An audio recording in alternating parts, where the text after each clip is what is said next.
7 सितंबर को ward number 42 anganwadi केंद्र 77 में बच्चों को रोग प्रतिक्षेपण का टीका दिया गया था, लेकिन विडंबना ये हुई कि टीका पड़ने के बाद कई बच्चे बीमार हो गए। लेकिन सबसे दुखद बात ये रही कि इन बीमार बच्चों में 1-2.5 महीने के बच्चे शंकर की मौत हो गई।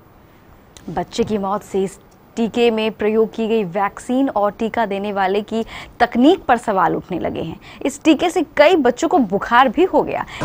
वार्ड नंबर 41 में आंगनबाड़ी केंद्रों में सीएस सिविल सर्जन कटिहार के द्वारा टीकाकरण का काम चल रहा था, जिसमें यहाँ से नर्स वगैरह को भेज के बच्चे लोगों को जो 1 साल 6 महीना का बच्चा है उसको टीका दे रहे थे। जिसमें एक उर्मिला देवी का आंगनबाड़ी केंद्र है, उसमें भी टीकाकरण का काम चल रहा था। उसमें 5-6 बच्चे को टीका दिया गया। इस टीका के क्रम में एक बच्चा जो हमारे ही वार्ड का है, वो समथिंग 1 साल से 1.25 साल 6 महीने के आसपास उम्र है, उसको कल टीका पड़ा। टीका पड़ने के बाद उसको बुखार आया। बुखार आने के बाद रात में बच्चा मृत हो गया।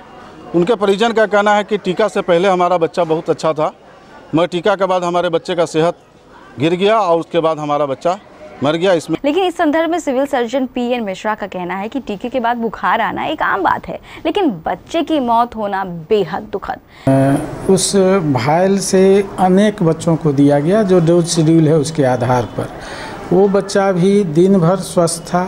रात में सोने के पहले वो दूध भी पिया है माँ का, और उसके बाद जब वो नींद में गया है तब उसकी मौत सवेरे पाई गई कि वो मृत पाया गया है, देखा गया। तो इसमें हम एकदम निश्चित तौर पर नहीं कह सकते हैं कि बच्चे के मौत का कारण टीका ही था, चूँकि अन्य बच्चे अभी भी ठीक ठाक हैं और टीकाकरण के चलते जो सामान्य तकलीफ़ होती है, जैसे सूजन होना, थोड़ा बुखार होना, उसके लिए हम लोग पैरासीटामोल की गोली देते हैं।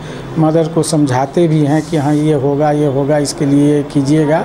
उन सब कारणों में अन्य बच्चे सब ठीक ठाक हैं, लेकिन सिर्फ एक बच्चे की मौत हुई है, वो भी 24 घंटे के अंतराल पर। लेकिन कुछ बच्चे तो बीमार हैं सर। बीमार नहीं हैं, सामान्य बुखार, दर्द, सूजन, ये सामान्य प्रक्रिया है, वो एबनॉर्मल नहीं है। उसको हम लोग जो कहते हैं रिएक्शन, वो चीज़ वो नहीं है, एनाफाइलैक्सिक रिएक्शन नहीं है वो। इसीलिए हम लोग मानते हैं कि किस कारण से अब उस बच्चे की मौत हो गई, इसको हमको छानबीन करना पड़ेगा। बच्चे की मौत के कारणों की जांच शुरू कर दी गई है और टीके में प्रयुक्त वैक्सीन को भी रिजर्व में रख लिया गया है। पूरी जांच के बाद ही पता चल पाएगा कि आखिर बच्चे की मौत की असली वजह क्या थी। सिविल सर्जन श्री मिश्र ने बताया कि इसके दोषियों के विरुद्ध कड़ी से कड़ी कार्रवाई की जाएगी। हाँ, उस पर कड़ी कार्रवाई की जाए, सख्त कार्रवाई की जाएगी। मृतक बच्चे शंकर के पिता का नाम पीकू साह बताया जाता है, जो हवाई अड्डा का रहने वाला है। दिया 3 हाली दूध पिया, सुतले रह गया बच्चा। कब सुइया दिया था? 12 बजे लगभग। कौन दिलवाया था सुइया? वहाँ पे आंगनबाड़ी में मैडम आता है बुलाने, वही दिलवाया। किस चीज का सुइया दिया था? अब हमको उतना पता है, जो कार्ड पे लिखा होगा वही सुइया दिया होगा। बच्चा को इससे पहले कुछ हुआ नहीं था? ना, कुछ नहीं हुआ था। सुई देने के बाद ही बच्चा? हाँ, बच्चा रहने नहीं लग गया। उसके बाद रोते बर्फ से सेके, पानी से सेके 3-4 हाली। उसका बच्चा 3 हाली दूध पिया है। 3 हाली दूध पीने के बाद अपने ये सोए रह गया। शाम हुआ तब बुखार आया और कुछ नहीं। उसके बाद कोई दवा दिए थे? हाँ, वो दवाई देगा बुखार के, कि बुखार आएगा तो दे दीजिएगा, ख़त्म हो जाएगा। एक गोली को 8 खुराक कीजिएगा, तो 8 खुराक कर दिए हैं। अभी 2 टाइम दिए हैं। अभी क्यों लेके आए अस्पताल में?